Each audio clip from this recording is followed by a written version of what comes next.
The desk next to you at work, empty. India is supposedly the AI capital of the world, the next tech superpower. A billion people, half of them under 35, and companies cannot fill a desk.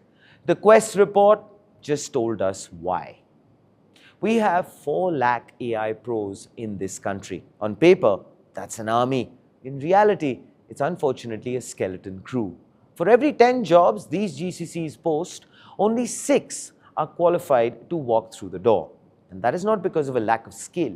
It is highlighting a more disturbing fact, which is of a missing generation. Fortune 500s are pouring billions into Bengaluru and Pune, and they are not doing this because they want someone who can just code. On the other hand, they want architects, people who speak fluent data. 2 years ago, 30% of hiring was for advanced technology. Today, it's 60%. It doubled while we were looking elsewhere. The degrees are coming out of faster than the jobs can actually absorb them. But that is not the problem. The problem is the degrees are not building what the market is actually asking for. India's technology ambitions are quite real.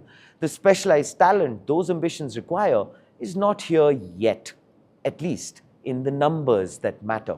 The reputation is ahead of the reality. So if you're 22 and still chasing a basic junior developer role, you are already behind where the market has moved. Think of it this way.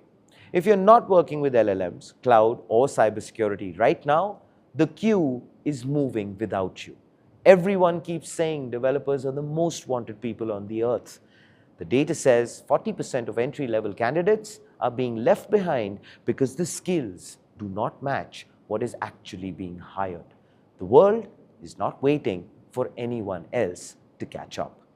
Growth is stalling right when it should actually be exploding. It's a bottleneck. Adoption is booming, but the execution is still hitting a wall. And here, of course, is the front page take.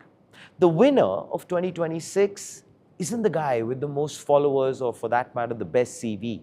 It's actually the one who fills that 40% void. The 4 empty chairs are an opportunity, or for that matter, a death sentence for our growth. The stats are quite clear. The roles are open, but the talent is missing in action. I want to understand, whose side are you on? Please do let us know in the comments below. This, ladies and gentlemen, is Front Page by the EIM Network. Like, share, subscribe, and always remember, think AI, think EIM.